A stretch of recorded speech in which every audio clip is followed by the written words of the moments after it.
how do you turn a bike tube into mobility floss? Let's find out.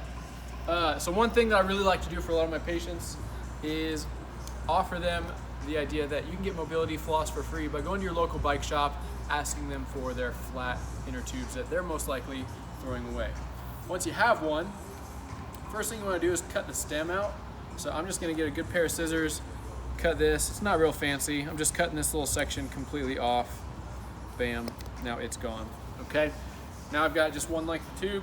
The process is not too difficult from here. You're basically just going to stick the scissors into the tube and cut it all the way down. The only thing you want to make sure of is most of these tubes have lines on them. I would follow one of those lines so you don't end up cutting this into some kind of weird like orange peel spiral. It's really cool with your orange peels, but not so cool with your mobility floss. So just follow one of those lines and you'll be all set to go. And done. Now a lot of these tires will have like this powdery stuff. I'm not sure if that's like run flat stuff or if it's just something they condition the inner part of the tire with, but I just get a washcloth and wipe that out. It comes off pretty easy.